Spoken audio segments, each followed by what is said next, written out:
नमस्कार बंधुरा साथी किचेनेर आबारो एक नतून रेसिपिते आपनादेर सकलके स्वागत जानाई। आजके रेसिपिते बानिये देखाबो दारुण लोभनीय इउनिक एकटी जलखाबार। तो आसुन देखे निन एई रेसिपिटी।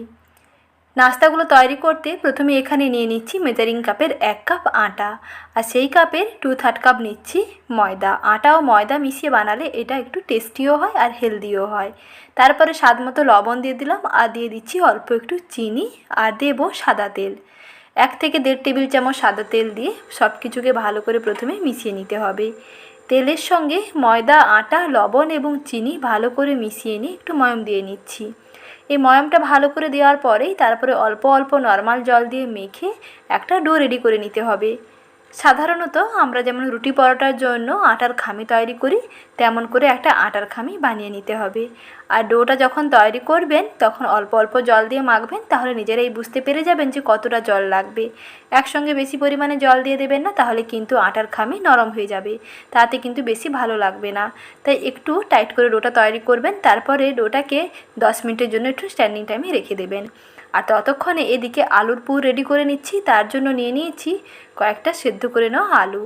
আলুগুলোকে সেদ্ধ করে নিয়ে জল ঝরিয়ে নিয়েছি। এখন একটি কাঁটা চামচের সাহায্যে এই গরম আলুগুলোকে ম্যাশ করে নিচ্ছি। একটি গ্রেটার দিয়ে গ্রেট করেও নিতে পারেন, না হলে ম্যাশার থাকলে ম্যাশার দিয়েও ম্যাশ করে নিতে পারেন। তবে সবচেয়ে সহজ হয় যদি এইরকম একটি কাঁটা চামচ দিয়ে আলুগুলোকে ম্যাশ করে নেন, দেখবেন কাজটা অনেক সহজ হয়ে যাবে। আলুগুলোকে প্রথমে এইরকম ভালো করে ম্যাশ করে নিলাম। তারপরে এখন আলুর পুর তৈরি করে নেব। তার জন্য একটা কড়াইতে দিয়ে দিলাম 1 টেবিল চামচ সাদা তেল। তেল ভালোভাবে গরম হয়ে আসলে তারপরে দিয়ে দিচ্ছি পেঁয়াজ কুচি, কাঁচা লঙ্কা কুচি আর দিচ্ছি অল্প একটু গ্রেট করে নেওয়া আদা। একেবারে সামান্য অল্প একটু দিতে হবে। এই অল্প একটু আদা দেওয়াতে এর মধ্যে সেন্ট এবং দেখবেন টেস্টটা কিন্তু দারুণ হবে, একটা অন্যরকম ফ্লেভার আসবে। তারপরে এর মধ্যে গুঁড়ো মশলাগুলো দিয়ে দিচ্ছি, স্বাদ মতো লবণ দিয়ে দিচ্ছি আর নিয়েছি হলুদ গুঁড়ো, লঙ্কার গুঁড়ো এবং গরম মশলার গুঁড়ো এবং অল্প একটু এখানে ভাজা জিরের গুঁড়োও আছে। সব কিছুকে ভালো করে এখন একটু পেঁয়াজের সঙ্গে মিশিয়ে ভেজে নিচ্ছি।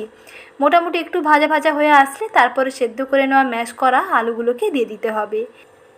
আলুগুলো পেঁয়াজের উপরে দিয়ে একটু মিশিয়ে নিতে হবে। আর যেহেতু এখানে সমস্ত মশলাগুলো প্রথমেই দিয়ে দিয়েছি, এখানে আর কোনো রকম মশলা দেওয়ার প্রয়োজন পড়বে না। এখন শুধু আলুটাকে একটু নেড়েচেড়ে একটু রান্না করে নিলেই হবে।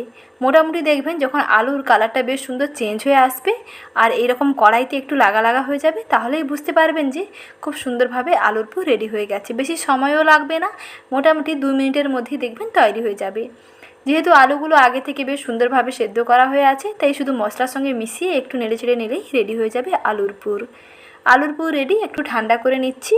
আর ততক্ষণে এদিকে দেখুন ডোটা কত সুন্দর সফট হয়ে গেছে। লেচি কাটার আগে ডোটাকে একটু ভালো করে এইরকম মেখে নিতে হবে। একটু ভালো করে ঠেসে ঠেসে মেখে নেবেন যাতে এই ডোটা খুব সুন্দর সফট হয়ে যায় এবং একেবারে মসৃণ হয়ে যায়। একটা এরকম মসৃণ ডো তৈরি করে নিলাম, সেখান থেকে এইরকম করে রুটি তৈরি করে নেব। রুটিটা এখানে একেবারে কিন্তু পাতলা বানালে হবে না, একটু পুরু থাকবে এবং একটু ছোট করে প্রথমে রুটি তৈরি করতে হবে। আর রুটিটা যখন বেলবেন এখানে কোনো রকম শুকনো আটা কিংবা ময়দা কিন্তু দেবেন না, শুধু অল্প একটু সামান্য তেল লেচির গায়ে লাগিয়ে তারপরে রুটিটাকে তৈরি করে নিচ্ছি। রুটিটা তৈরি হয়ে গেছে। এখন এর মাঝখানে তৈরি করে নেওয়া ঠান্ডা করে নেওয়া আলুর পুর ভরে নিচ্ছি। পছন্দ মতো আলুর পুর এখানে দিয়ে দেবেন, তবে খুব বেশি দেবেন না, তাহলে কিন্তু এই রুটিটা যখন লেচি তৈরি করে আবার পুরি তৈরি করা হবে তখন কিন্তু আলুর পুর ফেটে বেরিয়ে যাওয়ার সম্ভাবনা থাকবে। তাই পরিমাণ মতন আলুর পুর দিয়ে এইরকম একটু চামচ দিয়ে ঠেসে দেবেন, একটু মিশিয়ে দেবেন যাতে রুটির গায়ে খুব ভালোভাবে আটকে যায়। তারপরে দেখুন এইভাবে মুখটাকে সিল করে নিচ্ছি। 2 প্রান্ত এক জায়গায় নিয়ে এসে এরকম জোড়া লাগিয়ে দেবেন, দেখবেন মুখটা বেশ ভালোভাবে আটকে যাবে। এইভাবে সমস্ত রুটিটাকে এক জায়গায় নিয়ে এসে এইরকম একটু জোড়া লাগিয়ে দিলেই বেশ সুন্দর সহজেই দেখবেন এইটা বেশ ভালোভাবে সিল হয়ে যাবে। এইভাবে বানালে ভেতরে যে আলুর পুরটা কিন্তু আর বাইরে বেরিয়ে যাওয়ার কোনো রকম সম্ভাবনা থাকবে না। এক্সট্রা যে ময়দাটা থাকবে সেটাকে বাদ দিয়ে দেবেন। তারপরে একটু চাকি বেলনির সাহায্যে আর একটু পাতলা করে বেলে নিতে হবে। খুব বেশি পাতলা বা বড় সাইজের করবেন না, মোটামুটি মিডিয়াম সাইজে, যেমন সাধারণত লুচি তৈরি করা হয় ছোটো মাপের করে, তেমনি লুচির মতন তৈরি করতে হবে।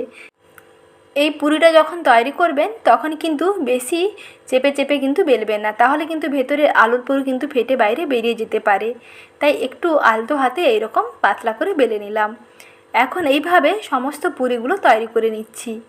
আলু দিয়ে সহজে এই রকম পুরিগুলো তৈরি করে নিয়ে আপনারা টিফিনে কিংবা সকালের কিংবা বিকালের নাস্তাতে ঝটপট তৈরি করে ফেলতে পারেন। খেতে দেখবেন দারুণ লাগবে।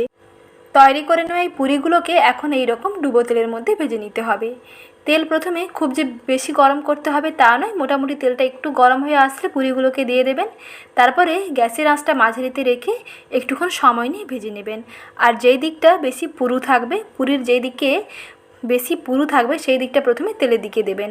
তারপরে অপর প্রান্তটাকে এরকম উল্টে দেবেন। তেলে দেওয়ার পরে দেখবেন বেশ সুন্দর ফুলকো হতে শুরু করবে। যদি খাস্তা চান তাহলে গ্যাসের আঁচটা একেবারে কমিয়ে একটু লো ফ্লেমে লাল করে ভেজে তুলে নেবেন, তাহলে দেখবেন বেশ খাস্তা হবে। আর যদি একটু সফট এবং নরম চান তাহলে গ্যাসের আঁচটা বাড়িয়ে ভেজে নিলেই দেখবেন বেশ নরম হবে। খেতে দারুণ লাগবে। এইভাবে লাল করে ভেজে তুলে নিলাম। এখন এগুলোকে একটি প্লেটে সার্ভ করে নিচ্ছি। এগুলো শুধুই খাওয়া যাবে, না হলে অল্প একটু টমেটো কেচাপের সঙ্গে সার্ভ করে দেখুন, খেতে ভালো লাগবে। একই রকম নাস্তা না খেয়ে এই আলু দিয়ে এবং আটা দিয়ে ঝটপট তৈরি করে ফেলুন এই রকম টিফিন। একটি খেলে আর একটি খেতে চাইবেন। আর আজকের রেসিপিটি ভালো লেগে থাকলে ভিডিওটিতে লাইক করবেন, সঙ্গে চ্যানেলে নতুন দর্শক বন্ধু হয়ে থাকলে চ্যানেলটিকে সাবস্ক্রাইব করবেন। ভালো থাকবেন, সুস্থ থাকবেন। ধন্যবাদ।